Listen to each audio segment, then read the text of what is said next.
En una pequeña aldea de la provincia de Valladolid, a corta distancia del río Duero, rodeada de viñedos, volvemos a entrar con el Arcón, para elogiar y profundizar sobre la figura de un personaje local que entró en la historia de España durante el periodo de la Guerra de la Independencia. La aldea es Castillo de Duero. Su paisano, Juan Martín Díez, el Empecinado, guerrillero y militar, que no dejó solamente huella en la historia militar española, sino que dejó su rastro en el pueblo que le vio nacer. Hoy recorreremos las plazas, las calles, la casa, la bodega, la iglesia y el pequeño museo, y los lugares que ya son parte del mapa de la Guerra de la Independencia y señas de identidad de Castrillo. Para ello, hemos quedado con el investigador y escritor Miguel Ángel García, que ha editado la biografía más completa hasta la fecha sobre la vida de Juan Martín Díez, el Empecinado. En el pequeño museo local, situado en la Casa Consistorial, charlaremos con el catedrático Celso Almuña, buen conocedor de este periodo de la edad contemporánea, que nos ilustrará con la importancia del personaje. En el ayuntamiento charlaremos también con el alcalde de Castrillo, David Rodríguez, y con el vicepresidente de la Asociación Sociocultural Empecinados por Castrillo de Duero. Asimismo, conoceremos la agenda cultural que se desarrolla a lo largo del año en recuerdo del general Juan Martín Díez, el Empecinado. Comenzamos el programa junto a la estatua del héroe español, con Miguel Ángel García, autor de la biografía más completa del célebre guerrillero.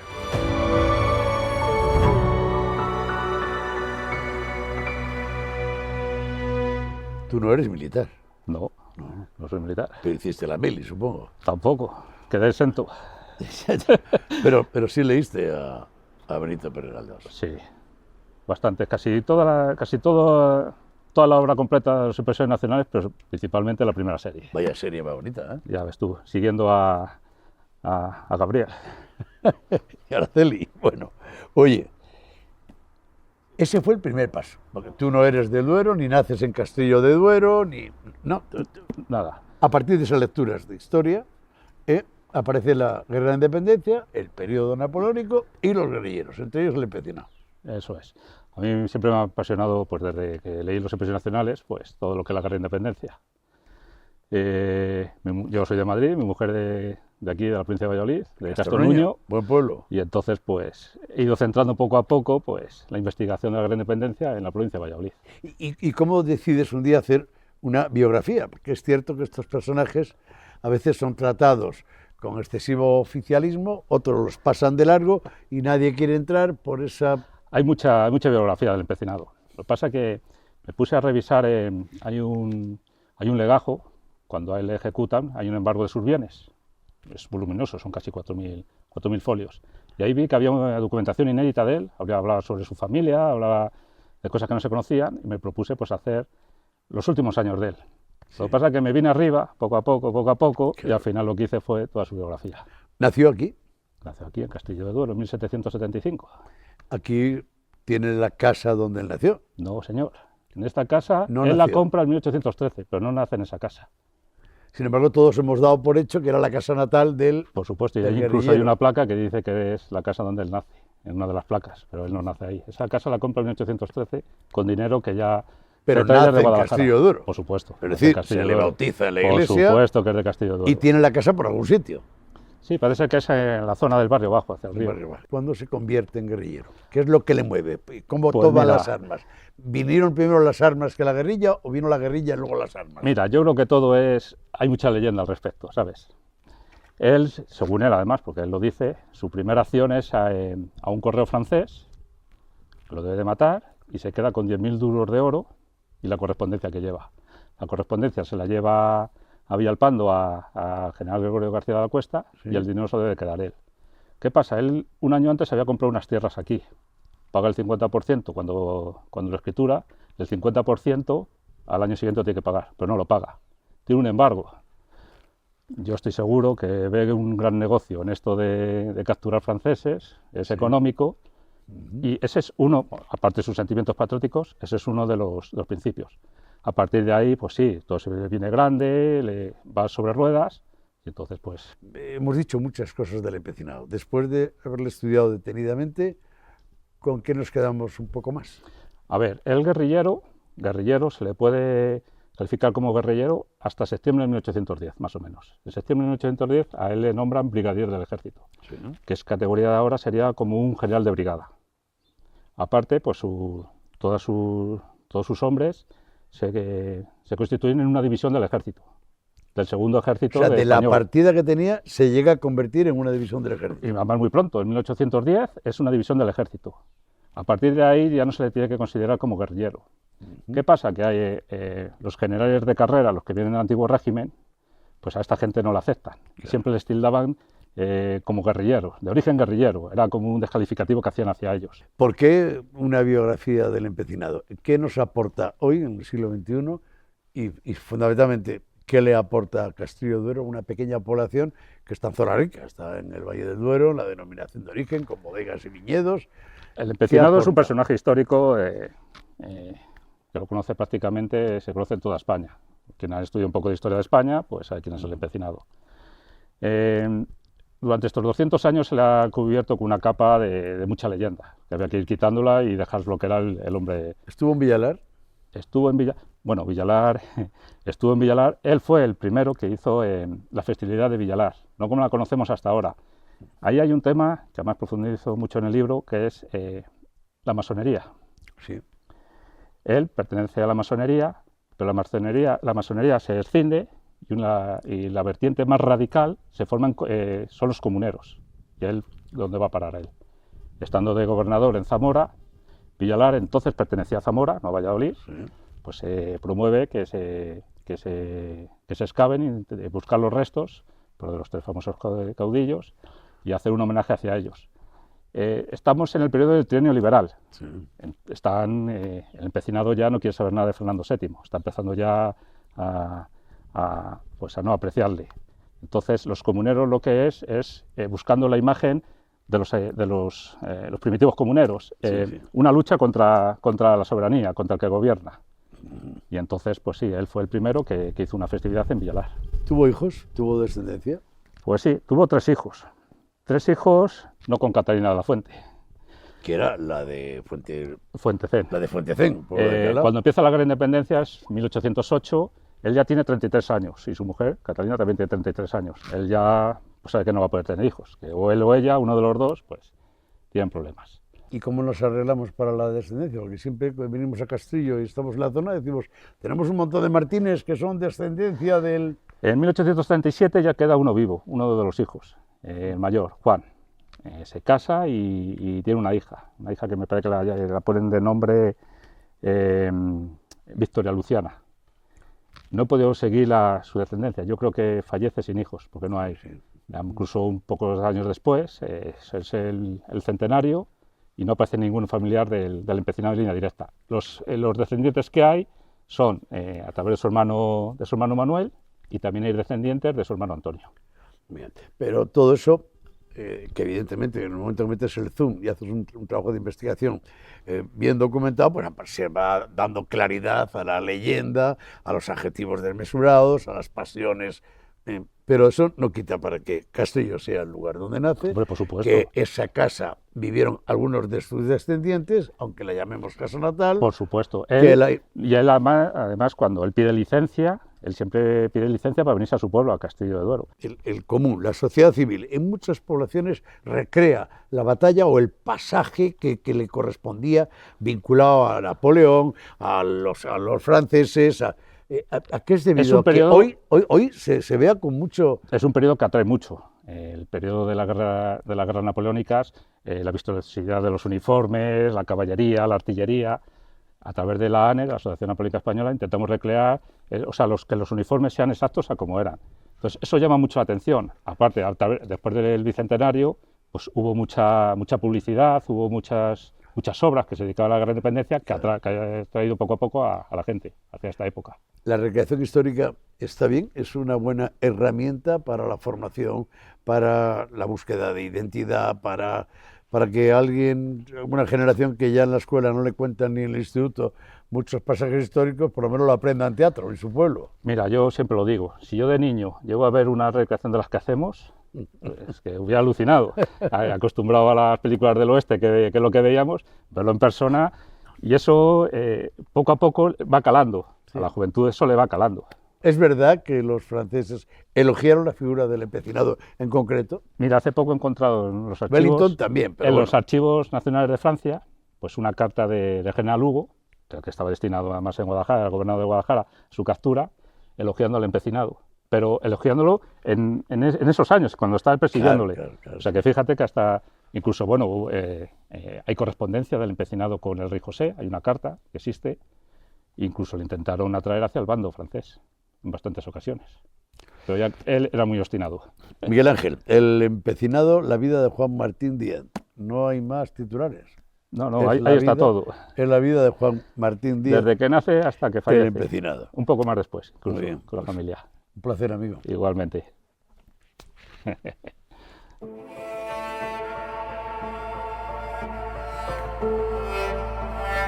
En el pequeño centro de interpretación sobre el empecinado en Castrillo hemos quedado con Celso Almuña, catedrático emérito de Historia Contemporánea y una de las voces autorizadas de este periodo sobre la historia de España. Acude de nuevo a nuestra llamada para hablarnos de Juan Martín Díez, que fue un héroe a su pesar.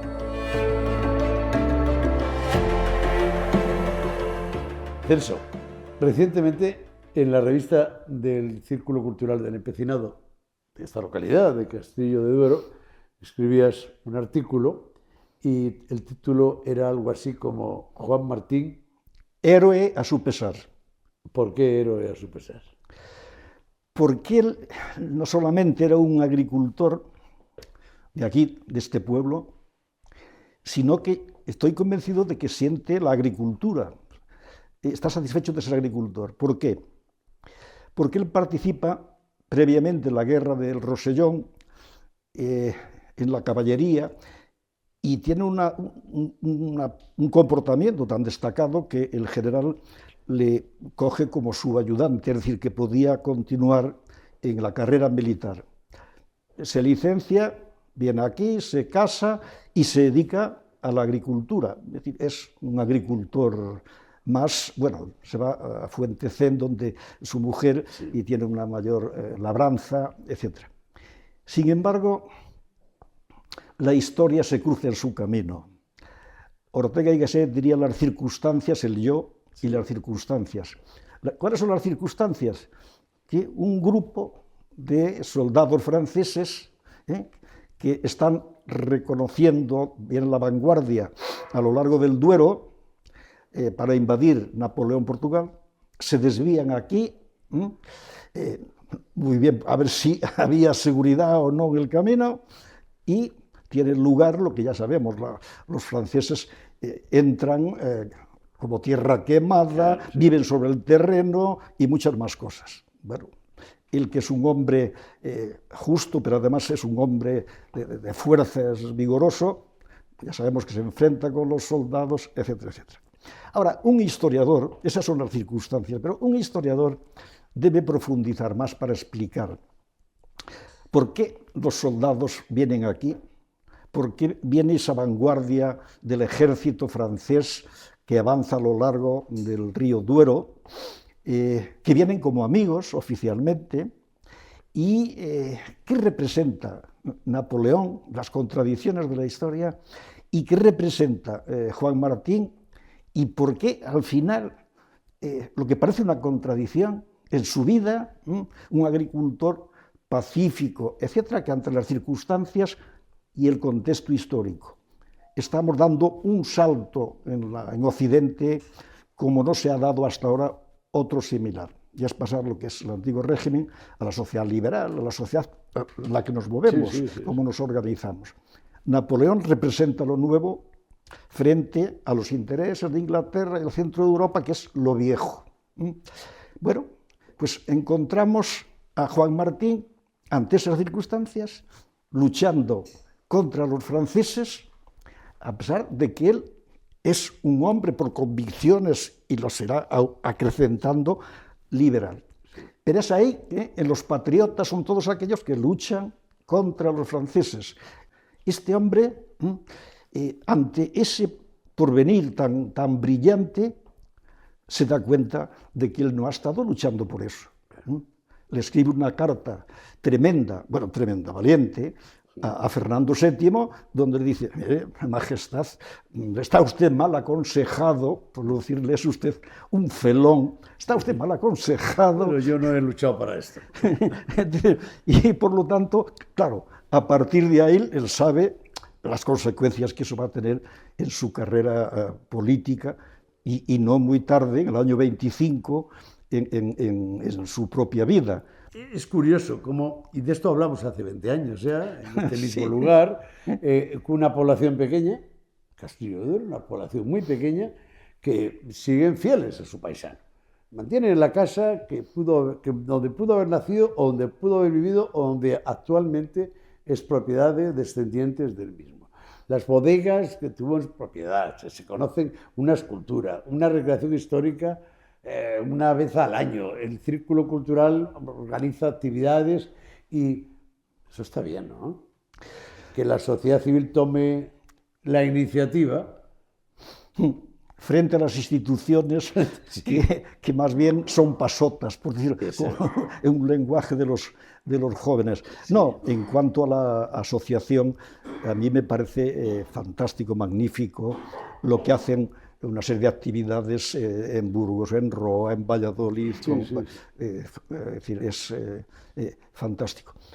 Para mí, efectivamente, dices de un pueblo pequeño como es Castrillo, es que además es, diríamos, el hombre de la tierra.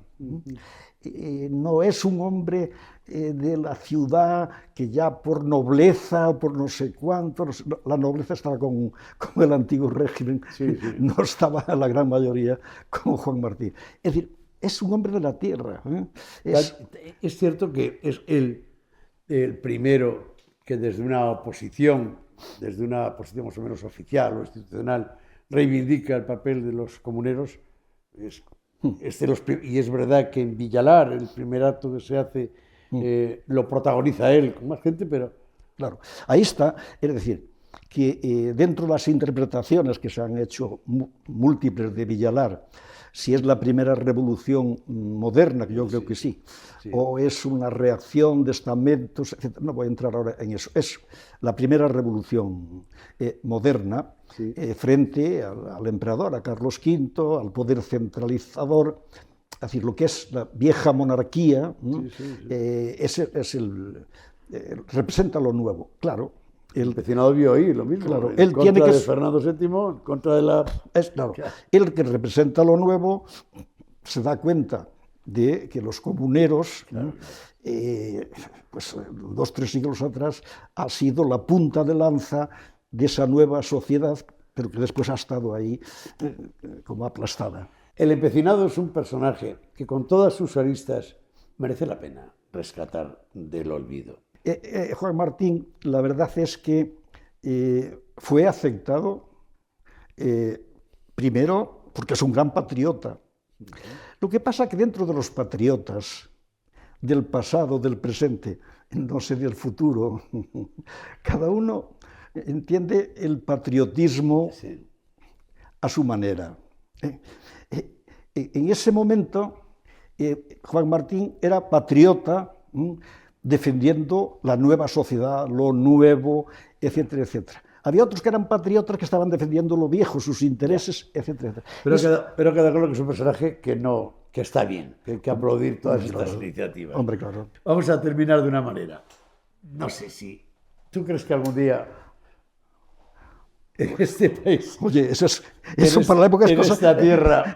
Es cosa... Y en este país... De respetar. Volveremos a tener que tomar... No, espero que no. Los trabucos. La verdad es que hay épocas de crisis, esta es una de ellas, y además es época de crisis cuando la economía va estupendamente, cuando... Curioso, sí.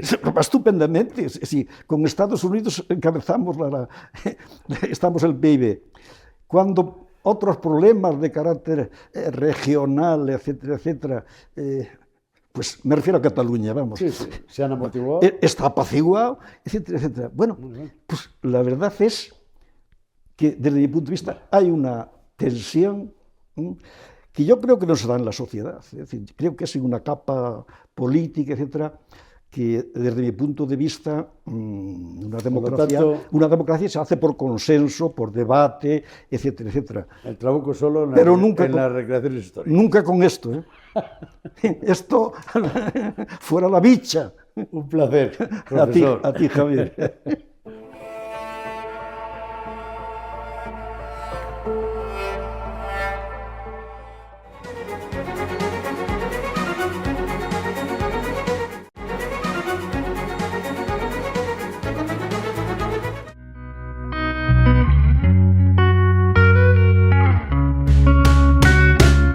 Sin salir del ayuntamiento, charlamos ahora con Tomás, un vecino de la localidad que se siente descendiente del empecinado y que forma parte de la recreación de su boda en Castrillo.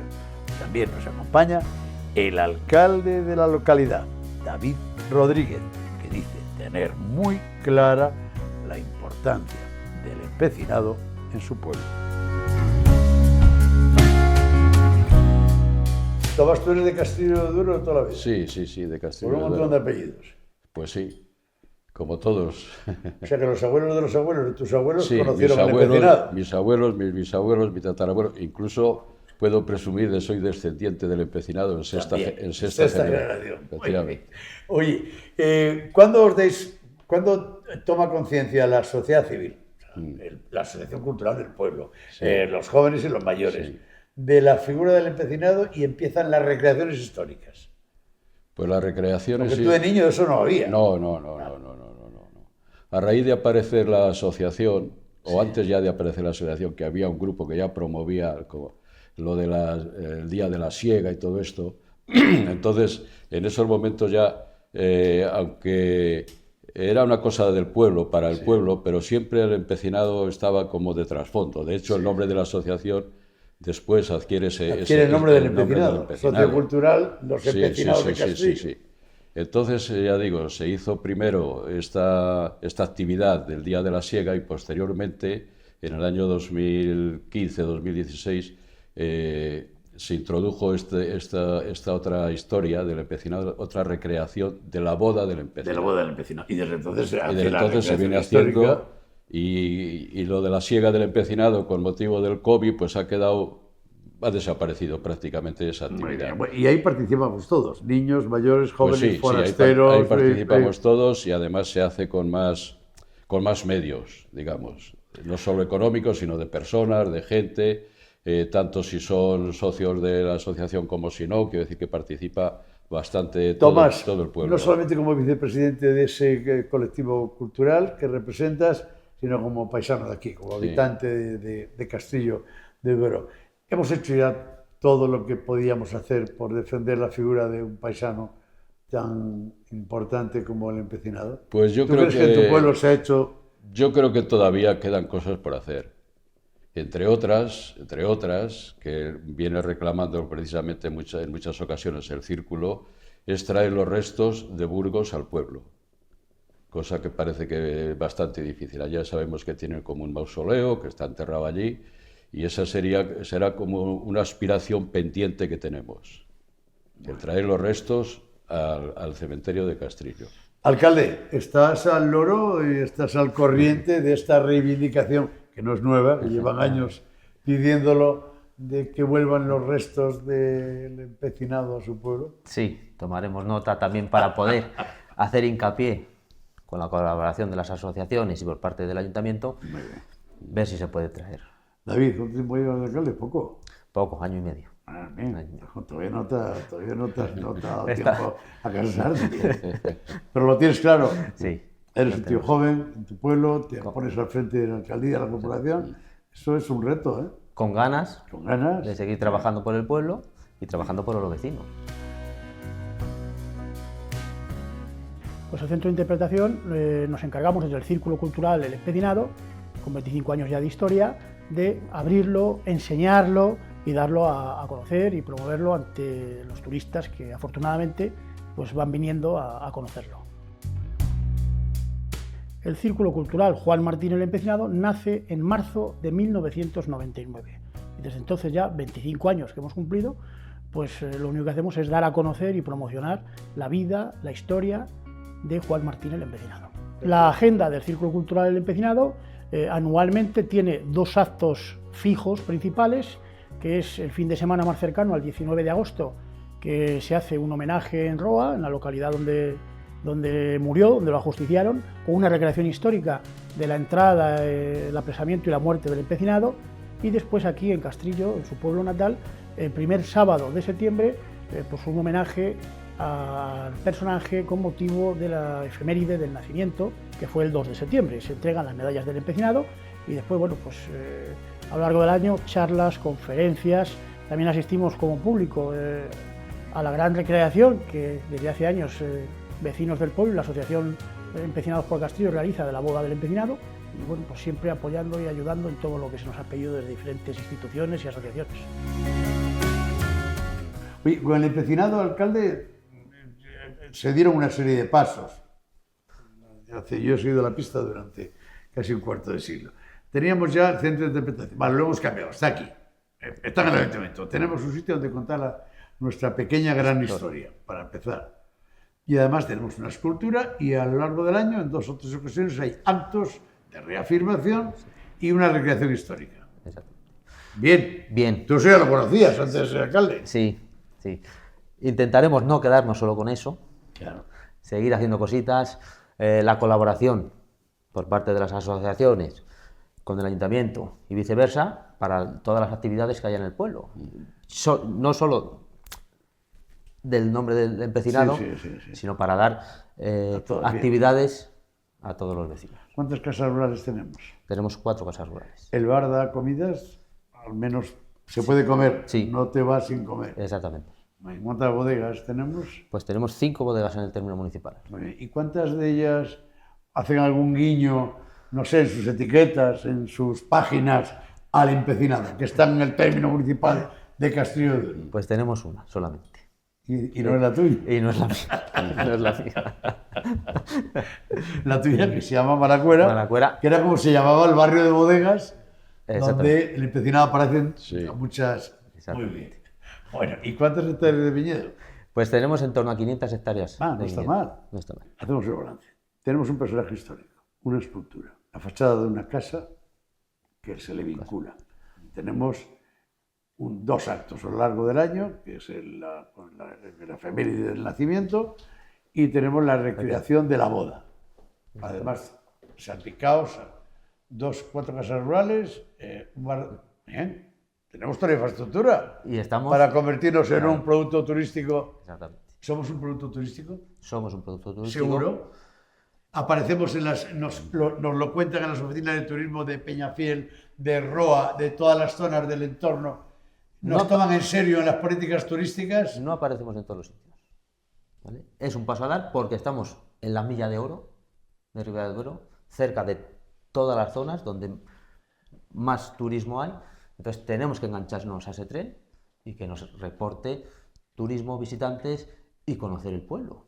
Que en el pueblo tenemos también más cosas, casas señoriales, escudos, tenemos el punto más alto de la provincia de Valladolid.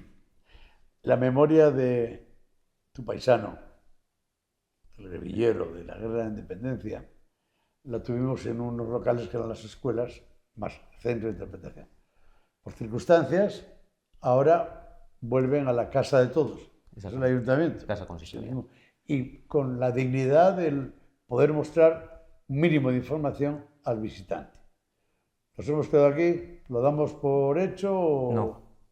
No.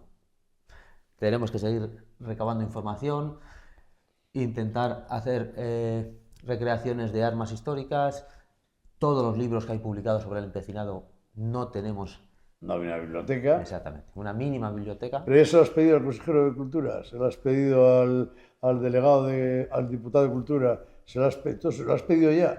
¿Que quieres hacer una biblioteca? No, estamos la en- universidad, los departamentos. Estamos en trámites con las asociaciones. Estamos en ello, ¿no? Sí, pero que no quede ahí, Dentro Javier, de- que no quede ahí, sino el apoyo de las asociaciones a hacer un poquito más de peso.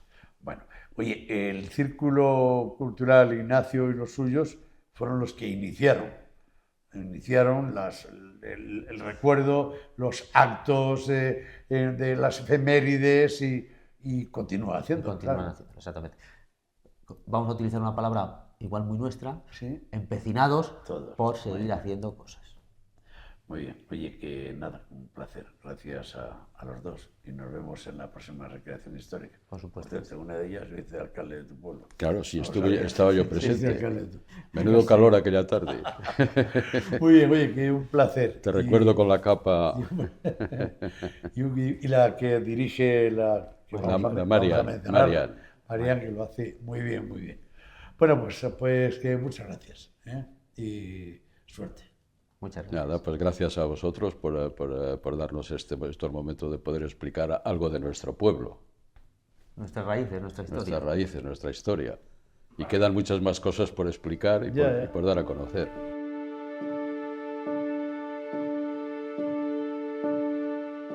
Sin duda, para Castillo de Duero todo el relato sobre su ilustre vecino Juan Martín Díez el Empecinado es, además de una seña identitaria, un argumento para desarrollar el turismo cultural en la zona. Gracias a la voluntariedad de sus vecinos y asociaciones y al pequeño museo local, el visitante puede entrar en una parte de la historia de España con uno de sus protagonistas en la Guerra de la Independencia, Juan Martín Díez, el Empecinado.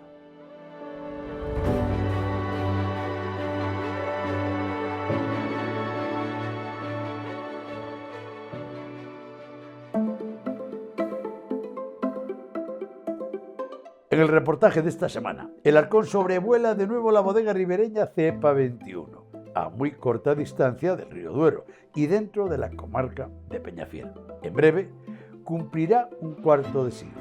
En los últimos años, es José Moro el alma y el artífice de la dimensión alcanzada por sus vinos Malabrigo, Hito, Orcajo y Cepa 21.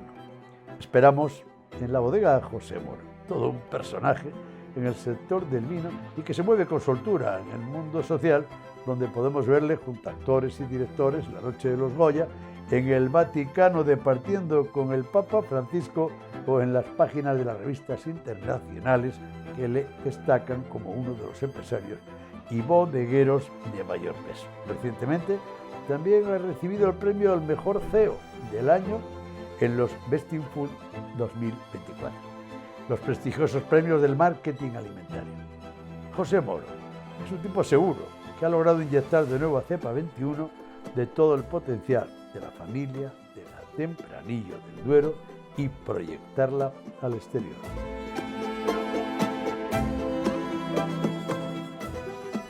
¿Cuándo llega a un cuarto de siglo ya Cepa 21?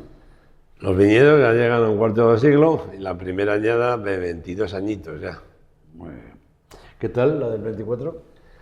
Pues complicada, como todas las añadas, yo no conozco ninguna igual. Desde que era niño, esta... Y menos mal, porque como sean todos iguales, malo. Sí, pero algún matiz podría haber, pero cada una tiene una particularidad. Esta, la verdad, que me precedía de un año espectacular, donde ha habido lluvia, no ha habido sequía, donde la vegetación estaba activa y viva. Pero bueno, el último año, a última hora, le dio por tocar un poco las narices con la lluvia y tuvimos que, bueno, hacer una programación lo mejor posible para meter la uva con la máxima sanidad, como así ha sido en la bodega. Y ahora acabo de catar todo lo que tenemos y la verdad que le hemos sacado adelante, estoy contento. Muy bien. 50 hectáreas más o menos 50 hectáreas de cepa 21, sí. para un techo de producción medio de... Aproximadamente 850.000 botellas. ¿Lo vendes todo? Gracias a Dios, sí. Te estás forrando con el vino. No, hay que consolidar un proyecto como este, que hay mucha inversión y hay que seguir invirtiendo, hay que seguir renovando. Es decir, hay muchos frentes abiertos donde depositar las ganancias que vamos teniendo. Hablando de inversiones, no solamente los procesos de elaboración, de fermentación, los distintos envases, tal, ha habido cambios ahí, obligados por las circunstancias que piden unos registros sensoriales determinados, y ahí también ha entrado Cepa 21. Bueno, obligado por las circunstancias y por puro convencimiento. Yo creo que Cepa 21 ha sido siempre una bodega que desde el principio buscó hacer un vino diferente, donde la frescura como factor determinante, por supuesto la elegancia y la melosidad, pero esa frescura le diera una personalidad única y exclusiva. Y yo creo que un poco con todo este cambio climático que estamos teniendo, con todas estas circunstancias que nos rodean y también por la evolución del propio consumidor, estamos haciendo que esos vinos tomen más personalidad que nunca, ¿no? En cuanto a esas palabras claves: frescura, elegancia y melosidad. ¿No vas a hacer ningún guiño blanco en Cepa 21? Eso sí, porque el albillo la tengo yo metido en los genes desde muy pequeñito, porque cuando decían que se echaba para fijar color en los vinos, Darle elegancia. yo la veía más en el desván de mi casa con los racimos bien extendiditos para comer la fruta cada día, y para que llegaran hasta la Nochevieja para comer las 12 uvas. Sí, las 12 uvas. Y me apetecería mucho, ¿no? Estoy trabajando con ella, llevo ya 3 años, que me hiciera ponerme los pelos de punta y que sacara ese albillo, el corazón de dentro, y que diera una personalidad y un implante importante. Yo creo que lo conseguiremos, pero hay que trabajar mucho y conocerla más a fondo. Completaríamos la trilogía: de Hito, los rosados, el blanco, el Cepa 21 y el Malabrigo. Por cierto, de todos ellos, Malabrigo, ¿por qué tiene tanta presencia en los comentarios, en los prescriptores? Yo creo que tiene todo. Tiene relato. Sí. ¿Cuál es el relato? El relato era cuando yo iba con mi padre y me iba a enseñar a podar en esta finca tan fría, esa confluencia de aires del norte. Nos sentábamos a la hora del almuerzo, nos echábamos la peliza y ahí sacábamos el pan, el fardel, la navajilla, con ese cacho de jamón, la botella morro, y aún así pasábamos un frío tremendo, ¿no? Y qué curioso que esas vivencias, esas experiencias de poda, donde esos sarmientos, entonces que no había ni guantes, te dejaban unos tatuajes perfectamente identificados en las manos.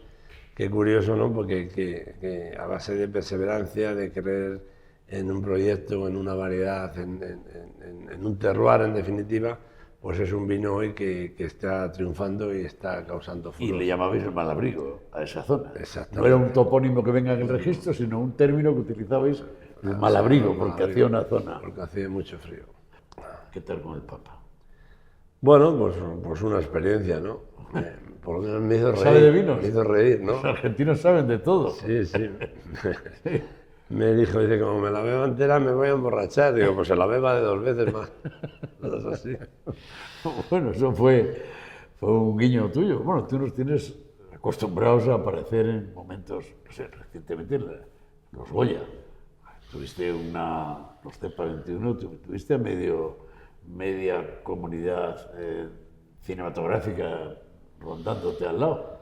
Bueno, yo creo que un negocio como el vino es muy versátil, ¿no? Y la parte de comunicación, de estar en contacto con la sociedad es absolutamente importante. No solo es hacer un buen vino, que es muy importante, no solo es estar en contacto con los viñedos, que es muy importante, sino tener esa buena comunicación social. Acercar el mundo del vino con esa diversidad de adjetivos que pueden definirlo, pues acercarle también a esa diversidad cultural, a esa diversidad en cuanto a la responsabilidad social, en cuanto a la comunicación. Yo creo que es tremendamente importante, y más en el mundo en que vivimos. Lo de la responsabilidad social siempre ha caracterizado a esta bodega y a ti personalmente, porque has liderado muchas acciones solidarias. Por cierto, la más presente y que todavía nos sigue doliendo es la tragedia en la Dana de Valencia. ¿Has movido ficha?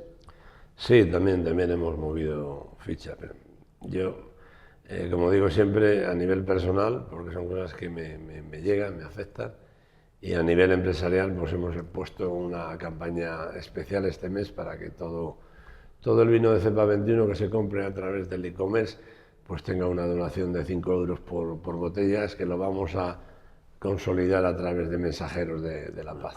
Padre Ángel. Exacto. Pero a mí siempre me ha gustado tu capacidad para sintetizar los conceptos de cada vino. Y me apetece hacerte una radiografía muy rápida en el final, empezando por el Cepa 21. No, tú sabes que el cepa es emoción, es sentimiento, es estados de ánimo, son muchas cosas. Todo eso tiene que influir hasta en el vocabulario que empleas en un momento determinado, cuando sientes un vino, ¿ok? Pero yo el cepa 21 tengo un grato recuerdo porque lo bebí anoche.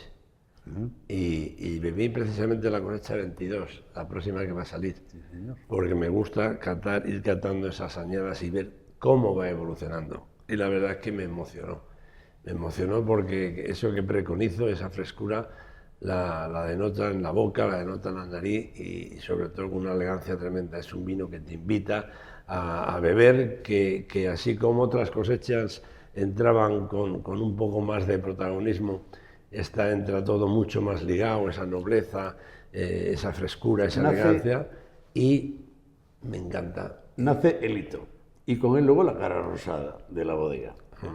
Hito. Yo creo que tienen un denominador común, ¿no? Como todos los jóvenes. Todos los jóvenes son gente abierta, son chicharacheros, son divertidos. Los más pequeños se te tiran a los brazos y te llenan de caricias y de amor. Y los más maduros pues son gente que da gusto estar con ellos. Esos son lo que son, es pura amabilidad, esos jóvenes es pura frescura y además una intensidad aromática propia de la variedad, tanto en el rosado como en el tinto. Horcajo. ¿Por qué Horcajo? Horcajo es la confluencia de dos laderas que van a dar al páramo, la parte más pobre, menos fértil, producciones muy bajas, con un suelo 100% calizo, que le hacen un vino pues muy expresivo, aunque tarde tiempo en dar esa expresión, pero sobre todo en ese pulimiento en la boca a mí me enternece sobre todo esa sedosidad, esa untuosidad, esa melosidad que tiene con un peso importante. ¿Qué tiene Malabrigo? Malabrigo tiene magia. ¿Tú qué tal andas de taninos? Si bajara Dios a la tierra me vería Malabrigo. Yo creo que sobre todo tiene ya una forma de hacer muy actual, sí, donde una uva perfectamente cuidada se le hace la extracción justa para que no tenga esa potencia tánica que luego nos va a costar doblar en botella. Esa elegancia la define una nariz en la cual la mineralidad tiene un protagonismo muy importante. Para mí ese es el alma total de los vinos.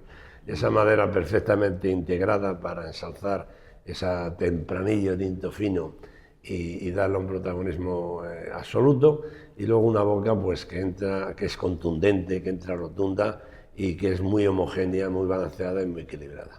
José Moro, termino ya, pero seguramente muchos seguidores del Arcón no me perdonarían el que te hiciese una pregunta. No va a trastocar ni las características del vino, ni la merecida fama y gloria adquirida por Cepa 21 en sus vinos, ni por tu figura. Pero hombre, es inevitable. Creo que fue una noche de un mes de noviembre, ¿no? Cuando alguien, parecía una película que vimos todos al día siguiente en todos los informativos, alguien entraba, abría el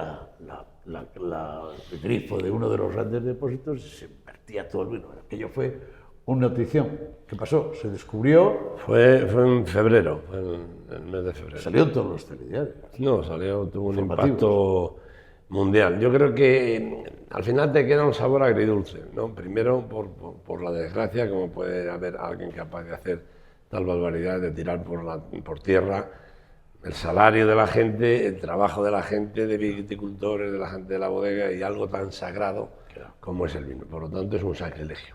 Pero por otro lado, digamos que en mi interior se ha visto satisfecho de lo que ha podido pasar por ese comportamiento también de la gente en cuanto a las muestras de cariño, de solidaridad, de la viralidad, también como se ha hecho viral, ¿no? Pero se ha pillado la persona que bueno, lo hizo, se ha pillado, está juzgada y está... Ahora se le juzgará y veremos si sale culpable o no, pero en cualquier caso, también el buen sabor de boca me dejó ese cariño y esa solidaridad de la gente que estuvo con nosotros y que sigue estando. Ya por último, no quiero olvidarme de que esta bodega tiene sus puertas abiertas no de ahora, sino de siempre. Cerca de 3.000 personas la visitan, por lo tanto el enoturismo está desarrollado como una oferta más de la bodega y además el restaurante siempre está abierto. No es el restaurante que hace una boda o un evento, no, el restaurante Cepa 21 siempre está abierto. ¿Me ajusto derecho lo que acabo de decir? Te ajustas, menos un día de descanso. Que todo el mundo tiene derecho. Bueno, no está mal. Muy bien, ha sido un placer, amigo.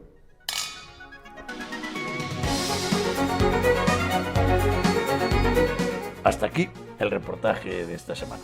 Hemos visitado una bodega con un cuarto de siglo y charlado con uno de los bodegueros más influyentes del momento. Hasta la próxima semana.